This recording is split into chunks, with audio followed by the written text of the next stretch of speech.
mama ambaye amelala hapa, Agnes Mwikali,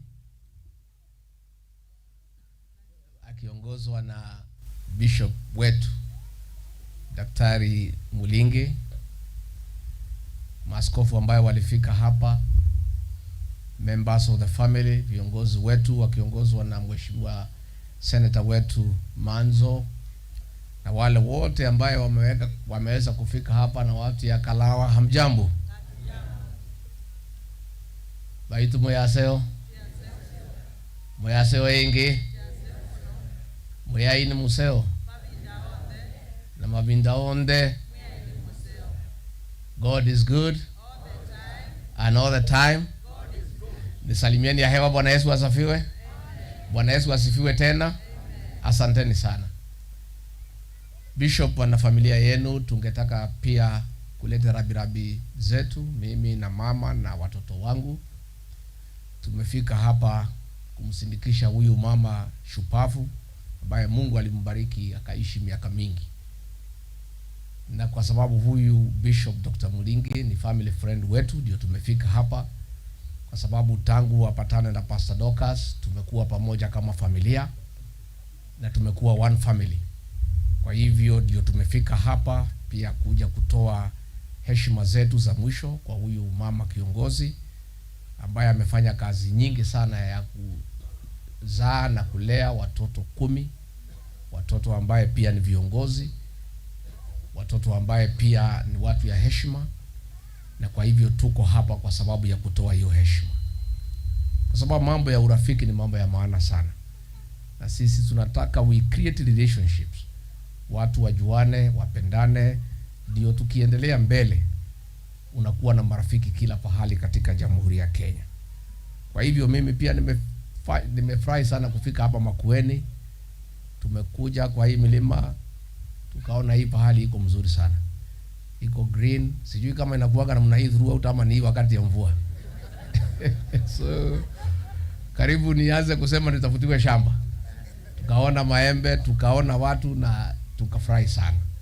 Kwa hivyo sisi tumekuja tu kwa sababu ya hiyo urafiki na kusema poleni kama familia, na tunaomba Mwenyezi Mungu ampatie nguvu ya kukubali na kuitikia yale Mungu ametenda.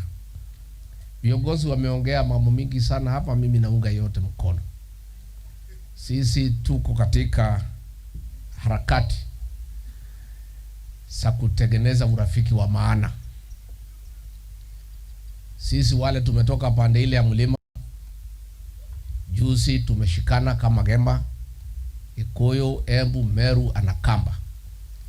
Na hiyo sisi zote tukasema ni sawa. Na sisi tunataka kusema hiyo mlisema mjulikane kama Mount Kenya South, tumekubali. Ndio Mount Kenya yote ikuwe kitu kimoja.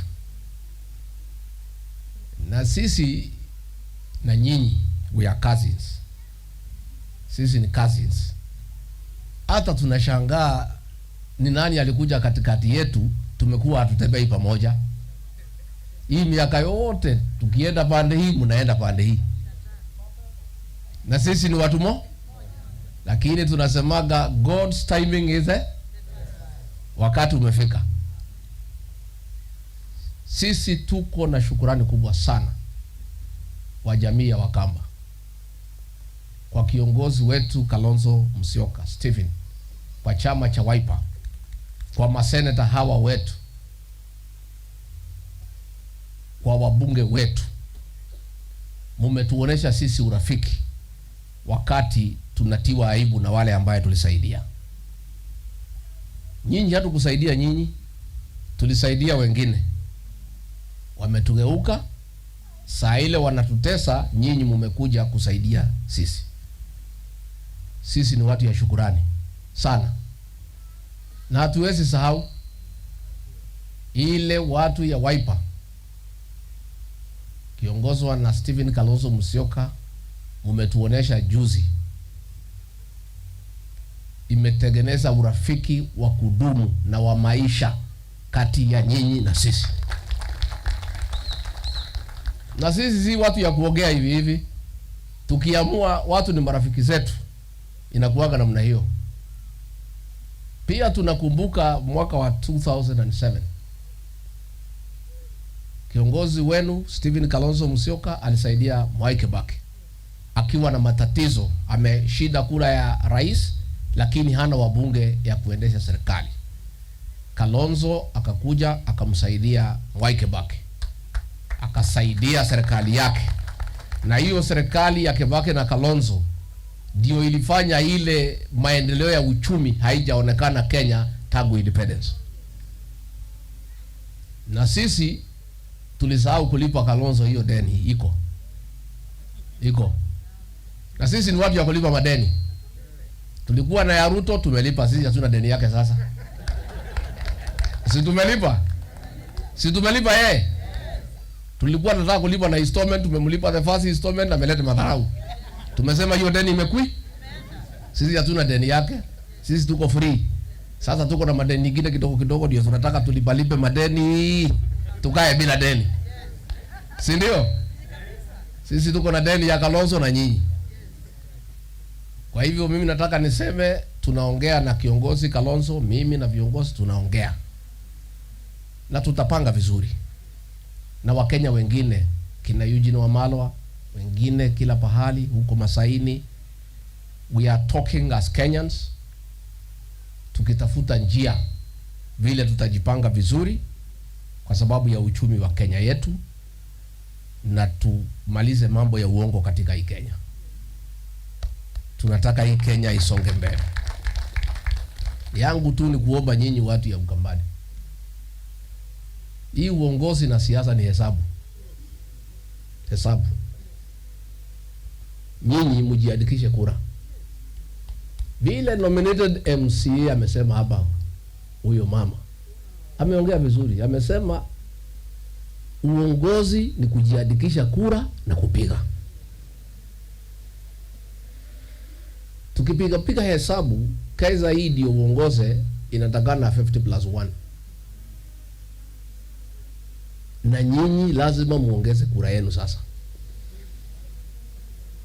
Tunataka Ukambani hii, Kitui, Machakos, Makueni, wale wako Taita Taveta namna hii, vijana wote wajiandikishe, majenzi wajiandikishe. Tunataka mtafute, mjaribu 3.5 to 4 million. Mkishafikisha hiyo mnitafute. Mtafikisha? Ndio tupige hesabu. Hii maneno ni hesabu, mtu asikudanganye. Ni hesabu. Sisi pale kwetu tunataka kusukuma up to 10 million. Na nyinyi msukume 4. Wengine wasukume. I want to challenge you, mjue kama mnataka tukue pamoja kwa serikali. Hii serikali haiwezi kuta wewe ugua kwa nyumba. Lazima mtoe watoto waende wajiandikishe kura. Wale wamefikisha 18 years washike kitambulisho. Wakishapata kitambulisho, hata kama hakuna IBC, ukienda constituency office kura inaandikishwa. Msigoje mpaka siku za mwisho. Muandikishe kura za kutosha.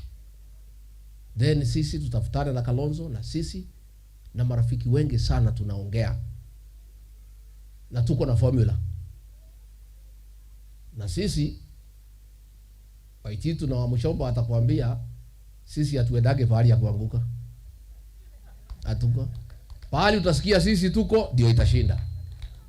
Sasa kama tutakuwa na nyinyi mtakuwa washindi. Mnataka tukue pamoja? Sisi pahali tunakuanga all the time. The winning team, we are always there. So, since sasa tumesikizana tukue pamoja, we are the winning team. Lakini lazima mfanye yenu. Muko na kibarua kidogo. Nataka muongeze registration of voters. Na siku pia ya kupiga kura ikifika, mkue kama sisi tunapigaga 99%. Na hiyo hesabu tumepiga vizuri na akina Kalonzo na Wamalwa na wengine, tumepiga kwa meza. Lakini hii ya meza bado Tunapiga sasa pale kwa meza. Kwa meza tunaona inaingiana. Lakini tunabakisha to translate the theory into practical. Mtajiandikisha? Mtajiandikisha? Na nyinyi msikuje watu ya kudanganywa dakika ya mwisho na wale wamezoea kudanganya nyinyi. Sasa mmepata new partners. Na sisi tuko na historia ya kuwa watu straightforward. Sisi tulimwambia Ruto tutampatia kuwe rais. Tulimpatia hatu kumpatia. Tulimpatia hatu kumpatia. Si ametuonesha madharau. Sasa tukimuondokea anaweza laumu sisi? Hawezi. Sisi tulikuwa tuko tayari kutembea na yeye, ametuonesha madharau. Sasa sisi tumesema, mimi nimeambiwa na watu tafuta marafiki. Tumekaa na Kalonzo, tumekaa na wengine, tutafute marafiki na mambo itakuwa sawa. Mnataka tutembee pamoja? Na vile wa Mushobo amesema pia tuoane. Kwani iko makosa gani? Wasichana wenu tuoe kwetu na nyinyi mchukue wasichana wetu. Kwanza wale mnapenda biashara, mchukue wasichana kwetu wakuja waoneshe nyinyi biashara. Wachungie nyinyi mali na kumuonesha njia ya kutafuta mali. Nikimalizia niseme nauliza viongozi wetu wa serikali, tafadhalini. Hii maneno ya kutukana wa Kenya na kuwakemea na kugombanisha hawa hakuna haja. Kama ni chajo ya ng'ombe kuja eleza mkulima si ng'ombe ni yake. Ongelesha yeye polepole, hii chanjo inaweza saidia na njia hii na hii na hii. Unataka ama utaki? Aseme anataka ama ataki. Hakuna haja ya kutukana wafugaji. Hakuna haja ya kutukana watu ya Kenya. Hakuna haja ya makasiriko na hasira mingi. Ongelesha Wakenya tu polepole kwa heshima, kwa sababu kiongozi ni mtu ya kuajiriwa kazi na Wakenya. Kuna haja ya kuwaubadilisha Wakenya na fujo mingi. Umeona hata wabunge huko natukana kiongozi kama Kalonzo Musyoka. Mbunge tu anasimama na kumtukana, kumkosea heshima. Na ni kiongozi ambaye yako na wafuasi wengi, ni kiongozi ambaye ni shupavu, ameongoza miaka mingi kwa Kenya, unamkosea heshima. Kiburi imejaa kwa kichwa. Mumefura kichwa kwa kuiba mali ya Wakenya. Si wamefura kichwa? Wamefura kichwa. Sasa hao walikuwa wanapanga Christmas. Wananunua mbuzi ya kwenda Christmas. Nyinyi kuna Christmas mmepanga. Sasa iko haja gani ya kwenda kutukana watu, kukosea watu heshima, kuwagombanisha, kuwapigia kelele? Tuheshimu wa Kenya, kwa sababu hata kama hawana mali, hata kama wako na shida, heshima tu ni ya maana. Hata watu maskini wako na heshima yao. Hata kama mtu ni maskini, si umheshimu tu na umaskini wake. Hiyo tu ndio tunaomba. Ingine tumeona saa ile watu napanga kwenda Christmas. Watu ya serikali waende wafurahie Christmas.